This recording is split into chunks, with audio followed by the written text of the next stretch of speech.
ഇത് ഞങ്ങൾ പത്തനംതിട്ടയെ പ്രാക്ടീസ് കൊടുത്തത് നിങ്ങൾ കാണുന്നുണ്ട്. ഡ്രൈവർ ഒറ്റക്കാണ്, ഇപ്പുറത്തെ സീറ്റിൽ ആശാന ആരുമില്ല. വണ്ടി അത്യാവശ്യം നന്നായിട്ട് ഓടിക്കുന്നുണ്ട്.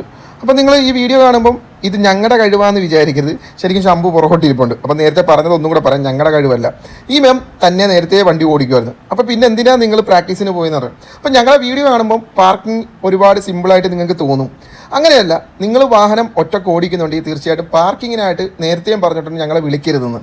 പിന്നെ നിങ്ങൾ ചെയ്യേണ്ടതെന്ന് പറഞ്ഞാൽ എല്ലാ ദിവസവും ഈ വാഹനം എടുത്തുകൊണ്ട് പോവുക. നിങ്ങൾക്ക് തിരക്കില്ലാത്ത റോഡിൽ നിങ്ങളുടെ ഐഡിയ രീതിയിൽ എങ്ങനെ പാർക്ക് ചെയ്യാൻ പറ്റും അങ്ങനെ പാർക്ക് ചെയ്യുക. നിങ്ങൾ ചെയ്യുന്ന മണ്ടത്തരം എന്ന് പറഞ്ഞാൽ തിരക്കുള്ള റോഡിൽ ചെന്നിട്ട് നിങ്ങൾ അവിടെ പാർക്ക് ചെയ്യാൻ ചെല്ലുമ്പോൾ നിങ്ങൾക്ക് പാനിക്കായി പോകും. അങ്ങനെ നിങ്ങൾ ടെൻഷനാവും. നിങ്ങൾ തിരക്കുള്ള റോഡിൽ ചെന്ന് പാർക്ക് ചെയ്യേണ്ട, കാരണം നിങ്ങൾക്ക് എക്സ്പീരിയൻസ് കുറവാണ്. അപ്പോൾ നിങ്ങൾ എന്ത് ചെയ്യണം, വണ്ടി ഓടിക്കാൻ അറിയാം. അപ്പോൾ നിങ്ങൾ എന്ത് ചെയ്യണം, ആദ്യം തിരക്കില്ലാത്തൊരു സ്ഥലത്തുണ്ട് എല്ലാ ദിവസവും ഒന്ന് പാർക്ക് ചെയ്ത് നോക്കുക. അങ്ങനെ നിങ്ങൾ സ്വയമേ ചെയ്തു വരുമ്പം നിങ്ങളുടെ പോരായ്മ നിങ്ങൾക്ക് തന്നെ അറിയാൻ പറ്റും. അപ്പോഴും നിങ്ങൾക്ക് നല്ലൊരു വിശ്വാസം വരുമ്പോൾ മാത്രമേ തിരക്കുള്ള സ്ഥലത്ത് കൊണ്ട് പാർക്ക് ചെയ്യാവുള്ളൂ. മനസ്സിലായോ? ഒരിക്കലും ഡ്രൈവിംഗ് അറിയുന്ന ആൾക്കാർ ഞങ്ങളെ വിളിക്കരുത്. വിളിച്ചു കഴിഞ്ഞാലുള്ള പ്രശ്നം എന്ന് പറഞ്ഞാൽ പാർക്കിങ്ങിന് വേണ്ടി മാത്രമാണ്. അപ്പോൾ നമ്മളത് തിയറി പോലെ പറഞ്ഞു തരും, ഇന്ന സ്ഥലത്ത് ഇങ്ങനെ പാർക്ക് ചെയ്യുക അങ്ങനെ പാർക്ക് ചെയ്യുക. ചിലപ്പോൾ നിങ്ങൾ അടുത്ത ഒരു ഒറ്റക്ക് വാഹനം കൊണ്ടുപോകുമ്പം ആ ഒരു ഐഡിയ രീതിയിൽ നിങ്ങൾക്ക് പാർക്ക് ചെയ്യാൻ പറ്റത്തില്ല.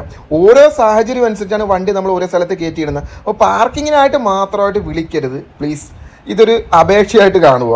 പിന്നെ നിങ്ങൾക്ക് വാഹനം ഓടിക്കാൻ അറിയത്തില്ല, ലൈസൻസ് എടുത്തിട്ട് കുറേ വർഷമായി ലൈസൻസ് എടുത്തിട്ട് വണ്ടി വീട്ടിൽ നിന്ന് ഇറക്കി പുറത്തോട്ടൊന്ന് പോകണം 1-2 കിലോമീറ്റർ, അങ്ങനെ ഒരു ആഗ്രഹം ഉണ്ടെങ്കിൽ മാത്രമായിട്ട് ഞങ്ങളെ വിളിക്കുക. ഇപ്പോൾ കാണുന്നുണ്ട് മാം ഒറ്റക്ക് വാഹനം ഓടിക്കുന്നത്. വേണമെങ്കിൽ ഞങ്ങൾക്കൊരു BGM കൂടി ഇട്ടിട്ട് ഗൈസ് മാം ഒറ്റക്ക് വാഹനം ഓടിക്കുന്ന കണ്ടില്ല. എന്തിനാണ് ഞങ്ങളെ വിശ്വസിച്ച് ഞങ്ങളെ ഫോളോ ചെയ്യുന്നവരോട് ഞങ്ങൾ നുണ പറയുന്നത്? ഒരിക്കലും നിങ്ങളോട് ഞങ്ങൾ നുണ പറയത്തില്ല.